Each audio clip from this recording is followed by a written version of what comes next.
একা সংসার ৬টা থেকে ১১টার মধ্যে রান্না, পুজো, সংসারের সমস্ত কাজ যেভাবে আমি গুছিয়ে করি। রাধে রাধে বন্ধুরা, কেমন আছো তোমরা সবাই? আশা করি ভীষণ ভালো আছো। আমরাও কিন্তু খুব ভালো আছি। আজকে হচ্ছে সোমবার, তোমাদের সাথে নিয়ে আজকের ব্লগটা শুরু করছি। সাথে থাকো, আজকের ব্লগটা তোমাদের খুব ভালো লাগবে। সকালবেলা উঠে এই যে ঘরটা একটু পরিষ্কার করবো। আর জানো তো, কালকে আমাদের এখানে প্রচুর একদম হাওয়া দিয়েছিল, মনে হচ্ছে যেন ঝড় হচ্ছে আর কি। প্রচণ্ড, সেই কালকে বিকেল থেকে প্রচণ্ড হাওয়া ছিল, রাত্রে তো প্রচণ্ড হাওয়া দিল, মনে হচ্ছে যেন ঝড় হলো। আর হালকা হালকা একটু বৃষ্টিও হয়েছিল। তো তোমাদের ওইদিকে হয়েছিল কিনা অবশ্যই জানিও। আর ঘরের মধ্যে এত ধুলো ঢুকেছে, তোমাদের কি বলবো, জানো তো, গোটা বাড়ি মানে ধুলো একদম কিচকিচ করছে, বালির মতো একদম। গোটা বাড়ি আজকে পরিষ্কার করতে হবে, তারপরে হচ্ছে মুছতে হবে। জানো তো, এত পরিমাণে ধুলো ঢুকেছে। একটু জানলাটা খোলা ছিল, তারপরে তো পরে তো বন্ধ করে দিলাম। সেই যতটুকু খোলা ছিল না, এত জোরে হাওয়া দিয়েছে, পুরো মানে বাইরের যত ধুলো ছিল বলতে পারো সব ঘরের মধ্যে ঢুকেছে। তারপর এই দিকটা পরিষ্কার করছি। আর কালকে তো রবিবারের তো ব্লগ তোমাদের সাথে শেয়ার করতে পারিনি, একবারে শনিবারের দিলাম আর হচ্ছে সোমবারের, কারণ রবিবারে কোনো ব্লগই শ্যুট করা হয়নি। আসলে এই যে হোলিতে তো প্রচণ্ড মজা করা হয়েছে, তোমরা দেখেছো। আর রবিবারটা প্রচণ্ড শরীর খারাপ ছিল, মানে প্রচণ্ড মাথা যন্ত্রণা ছিল আর কি। তারপর ওই যে ননদরা ছিল, ওরাও তো আস্তে আস্তে চলে গেল, রবিবার দিনই চলে গেছে। শনিবারে তো ব্লগে তোমাদের দেখানো হয়েছিল, তো ওরাও চলে গেল। সকালবেলা একটু রান্না করেছিলাম, ডিমের ঝোল ভাত আর কি, ওই দিয়ে খাইয়ে ওরা হচ্ছে সকালবেলায় হচ্ছে বেরিয়ে গেছিলো আর কি। তো কাল সেরকমভাবে রবিবারে কোনো ব্লগ শ্যুট করা হয়নি, প্রচণ্ড মাথা যন্ত্রণার জন্য সেভাবে করতে পারিনি। তো এই যে সোমবারের ব্লগটা করছি, তো সেটাই তোমাদের সাথে শেয়ার করছি। তো যাই হোক, এই যেদিকে কাপ প্লেটগুলো মানে বের করা হয়েছিল, ওরা এসেছিলো পর, তো সেই জন্য সেটা একটু ভালো করে গুছিয়ে নিলাম। নিয়ে তারপরে হচ্ছে যে কাঁথা কম্বলগুলো একটু বের করা হয়েছিল, কারণ হচ্ছে বাড়িতে লোকজন আসলে বুঝতেই পারছো একটু বেশি জিনিস বের করতে হয় তখন। আর সব তো যে এখন অতটা ঠান্ডাও নেই, গরম পড়ে গেছে, তো ওই একটু পাতলাগুলো ভোরবেলার দিকে একটু ঠান্ডা পড়ে, তো সেই জন্য একটু পাতলা কম্বলগুলো বের করেছিলাম, কাঁথাগুলো বের করেছিলাম। কারণ ওই মোটা ব্ল্যাঙ্কেটগুলো আর গায়ে দেওয়া যাচ্ছে না, প্রচণ্ড গরম লেগে যাচ্ছে আর কি। তো সেই জন্য সেগুলোই বের করেছিলাম। রাতে তো ফ্যান চালিয়ে ঘুমিয়েছিলাম, এত পরিমাণে গরম লাগছিল। আর তার মধ্যে যে ঠান্ডা হাওয়াও একটু দিয়েছিল, যেহেতু মেঘলা মেঘলা ছিল, বললাম না হালকা একটু বৃষ্টি হলো, তো একটু ভোরবেলার দিকে ঠান্ডাও পড়েছিল, তো সেই জন্য একটু গায়ে দেওয়া হয়েছিল। তো যাই হোক, এই ঘরটা পরিষ্কার করে একটু বেড কভারটা তুলে নিয়েছি, কারণ আজকে হচ্ছে বেড কভারটা কেচে দেবো, অনেকদিন হলো কাচা হয়নি। আর তার মধ্যে দেখো যে হাওয়াতে দেখেছো, জানলা দিয়ে ঘরের মধ্যে পাতা পর্যন্ত ঢুকে গেছে, তাহলে বুঝতেই পারছো কী পরিমাণে হাওয়া দিয়েছে। একটু টাইম জানলাটা খোলা ছিল, তারপর তো তাড়াতাড়ি করে যখন দেখলাম যে প্রচণ্ড হাওয়া দিচ্ছে বাইরে, তাড়াতাড়ি করে তো ঘরের সবগুলো জানলা বন্ধ করেছি। তো হালকা পাতলা একটু বৃষ্টি হয়েছে, খুব একটা হয়নি, ঝিরিঝিরি বলতে পারো, একটু বৃষ্টি পড়েছিল আর কি কিছুক্ষণের জন্য। তারপর আবার থেমে গিয়েছিল, কিন্তু হাওয়াটা প্রচণ্ড দিয়েছিল। তো যাই হোক, ওই ঘরটা ভালো করে পরিষ্কার করে চলে এসেছি। এই ঘরটাতে, এই ঘরে যে বিছানাটা খুব ভালো করে গুছিয়ে নিলাম। তো ভাবছিলাম কি এই ঘরে বেড কভারটাও তুলবো, যেহেতু একটু রং টং খেলা হয়েছিল, বিছানা একটু নোংরা হয়েছিল, যেহেতু সবাই মিলে এই বিছানাটাই বেশি বসেছিল। তো ভাবলাম কি একসাথে দুটো বিছানা, আবার বিছানার চাদর কাচতে গেলে প্রচণ্ড কষ্ট হয়ে যাবে, তার মধ্যে ব্ল্যাঙ্কেটটাও কেচে দেবো। ওই ঘরে যে কালো ব্ল্যাঙ্কেটটা ছিল পাতলা, ওটাও কেচে দেবো, আবার হচ্ছে ওই ঘরের বিছানার চাদরটাও কেচে দেবো। তো ভাবলাম আজকের দিনটা থাক, তুলবো না, কালকে একবারে তুলবো। নইলে একসাথে এতগুলো কাচতে গেলে না প্রচণ্ড মাথার যন্ত্রণা করে পরে, আর হাতগুলো না প্রচণ্ড ব্যথা করে, জানো তো, এতগুলো একসাথে কাচতে গেলে। আমার তো প্রচণ্ড হাত ব্যথার একটা অভ্যাস আছে, মানে একটু ভারী কাজ বা একটু বেশি কাজ করলে না তখন প্রচণ্ড হাত ব্যথা হয়, আমার হাতে পায়ে ব্যথা হয় প্রচণ্ড। আর মাথা ব্যথার তো প্রচণ্ড একটা সমস্যা আছে, একটুতেই মাথা ব্যথা শুরু হয়ে যাচ্ছে। তো কয়েকদিন ধরে মাথা ব্যথার ওষুধ খাওয়া হচ্ছিল না, তো এখন দেখছি আবার খেতে হচ্ছে কয়েকদিন ধরে। জানো তো, এত পরিমাণে মাথা ব্যথাটা বেড়েছে। এর আগে তো অনেক দিন আগে ডাক্তার দেখানো হয়েছিল, ডাক্তার ওষুধ দিয়েছিল 3 মাসের খাওয়ার জন্য। তারপরে তো সেই ওষুধ খাওয়া বাদ পড়ে গেল, মানে 1 মাস খেয়ে যেই দেখলাম যে কমে গেছে, এমনিতেই বাদ পড়ে গেছে। তারপর এখন দেখছি না আবার মাথা ব্যথা ধরেছে, জানো তো। তারপর ওষুধ ছিল ওগুলোই, তো সেই ওষুধগুলোই খাওয়া হয়েছে, কদিন ধরে খাওয়া হচ্ছে প্রচণ্ড মাথা ব্যথার জন্য আর কি। তো যাই হোক, এদিকে এগুলো জামা কাপড় সব কেচে দেওয়া হয়েছিল কালকে, তো সেগুলোই তো নিয়ে আসা হয়েছে, তো সেগুলোই গুছিয়ে নিচ্ছি ভালো করে, এগুলো সব জড়ো করে রেখে দিয়েছিলাম। তারপরে যে শাড়িটা ভাঁজ করলাম, ওটা তো সেই হোলি মানে বসন্ত উৎসবে পরা হয়েছিল, সেই শাড়িটাও ধুয়ে দিয়েছিলাম। তো এদিকে জামা কাপড় গোছাতে গোছাতে হঠাৎ লাইনটা চলে গেল, জানো তো। তো ভাবলাম কি লাইন চলে গেছে, সেই তো ভিডিও করা যাবে না ঘরের মধ্যে, তো বাইরের উঠোনটা ঝাড় দিয়ে দিই, কিছু একটা কাজ এগিয়ে থাকি, নইলে লাইনের জন্য বসে থাকলে অনেকটা আমার দেরি হয়ে যাবে। তো সেই জন্য এটাই ভাবলাম, তো ভাবলাম তাহলে উঠানটা ঝাড় দিয়ে দিই। আর বাইরে এত নোংরা হয়েছে, তোমাদের সবটা দেখাচ্ছি। সামনে তো আমের বাগান আর কি, এত হাওয়া দিয়েছে, সব আমের মুকুলগুলো জানো তো গোটা বাড়িতে ছড়িয়ে ছিটিয়ে গেছে। ওই যে সামনে দেখতে পাচ্ছ কত আমের মুকুলগুলো পড়ে আছে। আর বাইরেটা তোমাদের দেখাবো, রাস্তাটা আজকে পুরো ঝাড় দিলাম, এই যে দেখেছো কত আমের মুকুল চলে এসে এত পরিমাণে হাওয়া দিয়েছে, বুঝতেই পারছো। আর এই সাইডটা দেখি পুরো নোংরা হয়ে আছে, ওই দিকটা তো কোনো গাছ নেই, ফাঁকা ছিল, তো ভাবলাম ওই সাইডটাও ঝাড় দিয়ে দিই।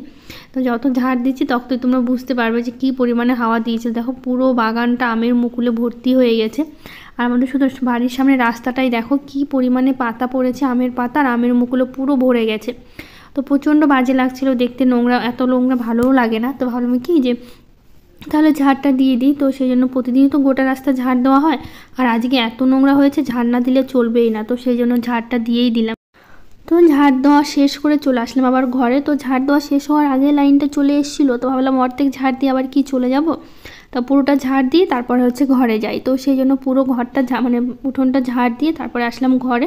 তো আবার এই যে জামা কাপড়টা গোছানো তো বাকি ছিল, পুরোটা বললাম যে লাইন চলে গেছিলো, গোছাতে পারতাম কিন্তু ভিডিও করা হতো না। তো ভাবলাম যে বাইরের কাজটা করে আসি, ততক্ষণ লাইন নিশ্চয়ই চলে আসবে। তো সেটাই হলো আর কি, লাইন চলে আসলো। তো সব জামা কাপড়গুলো ভালো করে গুছিয়ে নিচ্ছি, নিয়ে এগুলো আবার হচ্ছে আলমারিতে কিছুটা তুলে আবার হচ্ছে কিছুটা হচ্ছে যে আলনাতে গুছিয়ে নেবো। তো হোলিতে তো আমার যা এসেছিলো, ননদ এসেছিলো, তো ওরা হচ্ছে এই পুরোনো নাইটিগুলো পরেছিল আর কি রং খেলার জন্য। আমার যা বেশি পড়েছিল আসলে, ও কী করেছে বলো তো, যতবার রং দিচ্ছে ততবার স্নান করছে, ও সব থেকে বেশি স্নান করেছে। ও বারবার ভেবেছে যে রং দিবে না, তো স্নান করে নিচ্ছে, এসে আবার রং দিচ্ছে কেউ না কেউ এসে, তো এই জন্য ওকে 2-3টে নাইটি পরতে হয়েছে আর কি। তো আমার নাইটিগুলোই পরেছিল, ও আমার নিয়ে আসেনি, তো সেই জন্য সব নাইটিগুলো কেচে দিয়েছিলাম আমি। তো সেগুলোই হচ্ছে ভালো করে শুকিয়ে গেছে, তো সেগুলোই ভাঁজ করে একটু গুছিয়ে নিচ্ছি। তো আমারও কিছু জামা কাপড় আছে, সব কটাই ভালো করে গুছিয়ে নিয়ে তারপরে অন্য কাজগুলো করব। আর এগুলো জমানো থাকলে না ভালো লাগে না, জানো তো, যতক্ষণ না গোছাবো ততক্ষণ একদমই ভালো লাগে না। তো এই গুছিয়ে নিয়ে তারপর হচ্ছে এখন ঘরটা ঝাড় দিচ্ছে। আর বললাম না গোটা বাড়ি মনে হচ্ছে যেন বালি বালি লাগছে, জানো তো, এত ধুলো ঢুকেছে গোটা বাড়িতে। তারপর ঘরটা মুছতে হবে। আর জানো তো রং খেলার পর একদমই টাইলস থেকে রং উঠছে না, রংটা এত বসে গেছে, তোমাদের দেখাবো কি পরিমাণে। দরজার সামনে তো প্রচণ্ড রং লেগে আছে, দরজার সামনের দিকটা আর কি, সিঁড়িঘরের যে নিচে সিঁড়ির নিচগুলোতে আর কি, ওই সাইডটাতে মানে বেশি পা পড়েছে। আর ওখানে এত রঙগুলো ঘরের মধ্যে অতটা বোঝা যাচ্ছে না, কিন্তু বাইরের দিকে এই ডাইনিংয়ে এখানটা খুব একটা বোঝা যাচ্ছে না, মানে কম ছিল। কিন্তু এই সিঁড়ির পাশ দিয়ে না প্রচণ্ড রঙের দাগগুলো পায়ে পায়ে লেগেছিল, তো সেই রঙগুলো একদম বসে গেছে, একদমই উঠছে না, জানো তো। তো এই সিঁড়িটাও ঝাড় দিয়ে নিচ্ছি, যেহেতু হাওয়ার জন্য না সিঁড়িটাও প্রচণ্ড ধুলো লাগছে, পায়ে মানে হাঁটলে না বোঝা যাচ্ছে যে প্রচণ্ড ধুলো লাগছে।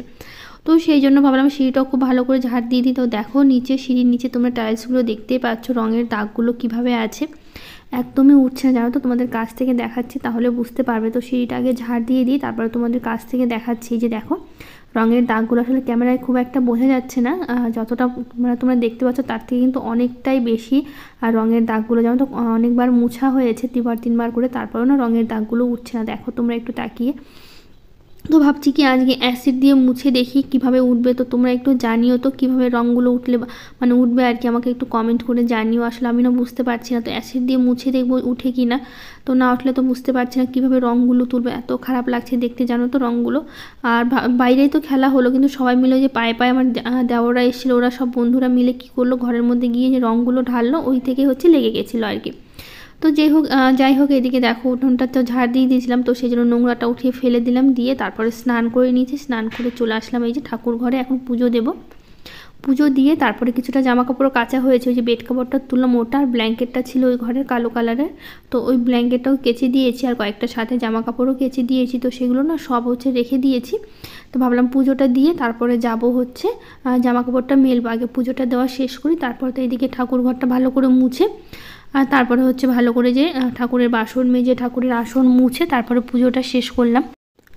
তো পুজো দেওয়া শেষ করে না যাবো হচ্ছে রান্নাঘরে, রান্নাটা বসি। আর আজকে সেরকম কোনো কিছুই রান্না করব না, কারণ না প্রচণ্ড হাতে ব্যথা করছিল আমার।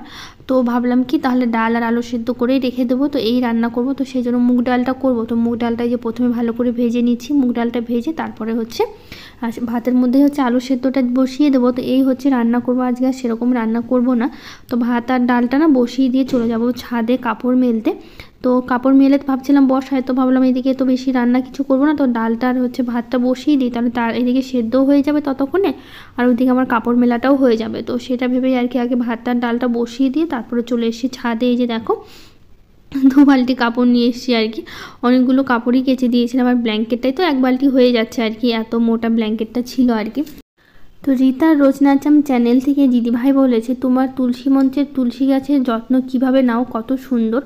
তো যত্ন বলতে আমি কখনোই সেরকমভাবে কিছু যত্ন করিনি। যখন গাছটা লাগিয়েছিলাম শুধু প্রতিদিন যেরকম স্নান করে আমি জল দিই আর কি, ওটাই বলতে পারো। তাছাড়া কিন্তু আমি তুলসী মঞ্চের তুলসী গাছটা কোনো যত্নই আমি করিনি, শুধুমাত্র জল দেওয়া ছাড়া। প্রতিদিন স্নান করে যেরকম তুলসী গাছে জল দেওয়া হয় সেটা তো প্রতিদিনই দেওয়া হয়, ওটাই আর কি 1 গ্লাস করে জল প্রতিদিন দেয়, ব্যাস ওইটুকুই। তাছাড়া তুলসী গাছে আমি সেরকমভাবে কোনো যত্ন করা হয়নি আর কি, ওই জল দেওয়া ছাড়া। তো যাই হোক, এদিকে দেখো যতগুলো জামা কাপড় কেচেছিলাম সব কটাই প্রায় মেলা হয়ে গেছে, এখন শুধু ব্ল্যাঙ্কেটটা বাকি আছে আর এই যে বেড কভারটা আর কি। তো বেড কভারটা মেলে দিচ্ছে। দেখো আজকেও প্রচণ্ড হাওয়া, গাছের পাতাগুলো কীভাবে নড়ছে, আর জামা কাপড়গুলো মেলেছে সেগুলো কীভাবে নড়াচড়া করছে, উঠছে আর কি হাওয়াতে।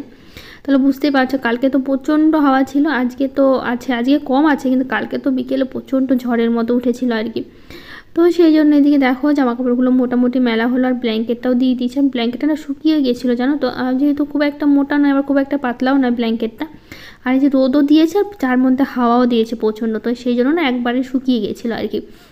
তো এখন তো সব ব্ল্যাঙ্কেটগুলো তুলে ফেলতে হবে, তো ভাবছি কি প্রতিদিনই একটা একটা করে কাচবো, কারণ একবারে না সম্ভবই না, কারণ এগুলো তো পাতলাগুলো, আর মোটাগুলো তো মোটা 3টে তো এখনও পড়েই আছে জানো তো। ওই মোটাগুলো কি যে কত কষ্ট হবে কাচতে, আমি খালি সেটাই ভাবছি আর কি। তো ওই যে পাতলাটা কেচে দিয়েছি, আরও পাতলা আরেকটা আছে, আর মোটা তো 3টে ধরাই আছে, ওগুলোও কেচে নিতে হবে একদিন। আমার প্রতিদিন একটা একটা করেই কাচবো ভাবছি।